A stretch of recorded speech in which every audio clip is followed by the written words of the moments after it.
A fuel crisis is rapidly flaring up in Russia. After massive Ukrainian drone attacks on oil refineries, interruptions in gasoline supplies have already been recorded in more than 20 regions of the country. For a country completely dependent on automobile transport, this is a critical blow to the military and civilian economy. Izvestia writes about this. Russian authorities do not comment on what is happening. I try not to mention the uncomfortable topic.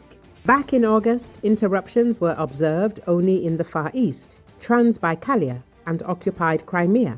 But in September, the deficit affected the Ryazan, Nizhny Novgorod, Saratov, Samara, Ulyanovsk, Penza, Rostov and Astrakhan regions, as well as Kalmykia and Tatarstan.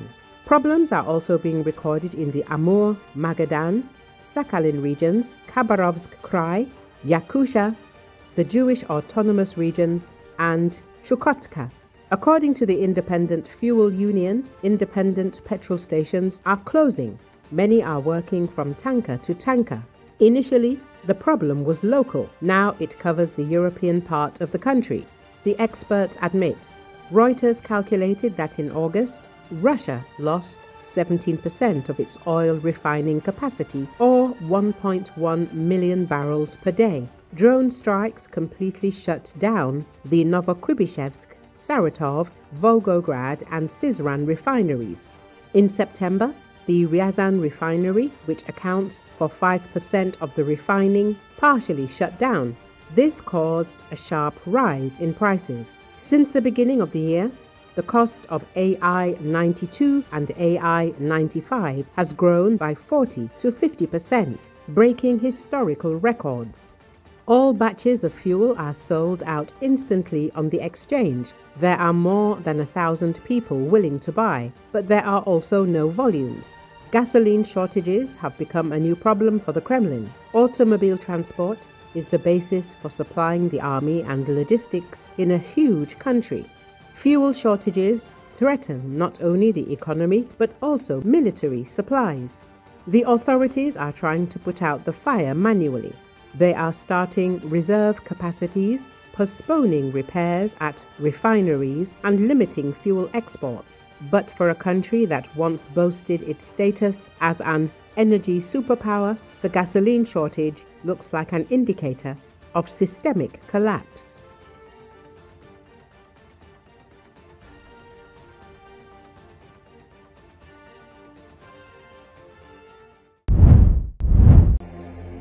UK Prime Minister Keir Starmer on Thursday fired the country's ambassador to the United States, Peter Mandelson, over his links to the convicted sex offender Jeffrey Epstein.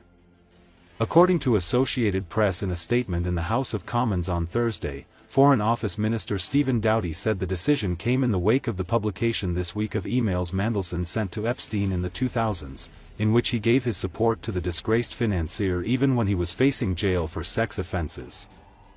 Doughty said the emails showed that the depth and extent of Mandelson's relationship with Epstein was materially different from what was known when he was appointed ambassador to Washington last year in the wake of the Labour Party's election victory. Mandelson, who took up his post in February this year after what the government described as an extensive vetting process, has voiced his deep regret over his previous links with Epstein and said he knew nothing about his criminal activities. In light of the additional information in the emails written by Peter Mandelson, the Prime Minister has asked the Foreign Secretary to withdraw him as ambassador to the United States, Doughty said. In particular, he pointed to Mandelson's suggestion that Epstein's first conviction in 2008 was wrongful and should be challenged. On Wednesday, the Sun newspaper published emails that it said showed Mandelson telling Epstein to fight for early release shortly before he was sentenced to 18 months in prison. "I think the world of you," Mandelson told him before he began his sentence for soliciting prostitution from a minor. The decision to fire Mandelson comes just a day after Starmer said he had confidence in him. It's the latest blow to the Prime Minister ahead of a state visit by US President Donald Trump to the UK next week, which is likely to be met with protests and some controversy. Last week Starmer also saw his deputy, Angela Rayner, quit over a tax error on a home purchase. The government said James Roscoe, the UK deputy head of mission in Washington, will serve as interim ambassador and oversee Trump's state visit. Roscoe is a career diplomat and former communications chief to the late Queen Elizabeth II.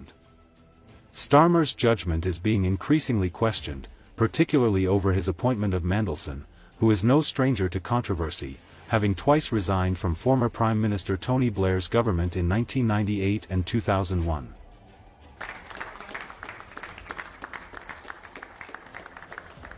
Thank you very much indeed in hosting us this morning. And thank you very much indeed also for that very typical 11th hour intervention by you with your phone call to the President, demanding even more out of this deal than any of us expected. So thank you for that. In June 2009, did you stay at the apartment in Manhattan of Jeffrey Epstein? I'm not answering any questions about him. He was in jail at the time for soliciting prostitution from a minor. And my knowledge of him is something that I regret. I wish I'd never met him in the first place. Why did you have an association with him? Because he was in jail at the time. Why did many people meet him? He was a prolific networker, and I wish I'd never met him in the first place.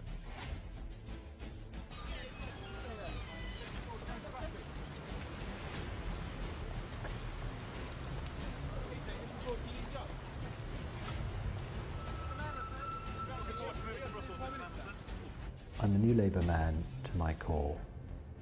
What I want to do in Europe is to create an efficient social democratic way of thinking and working in Europe for the benefit of the British people and all European citizens. It will give predictability, it will give certainty for traders.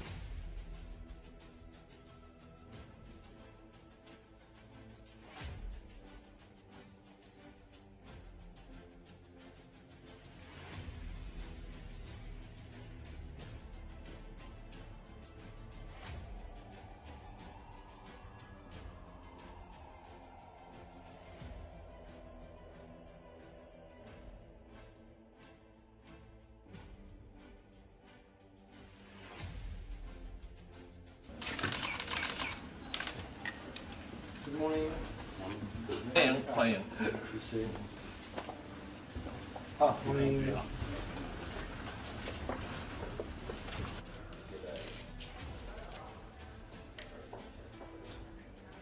The issue for us in China, which is a very big issue indeed, right at the top of our list of concerns, is not so much the existence of legislation as its enforcement.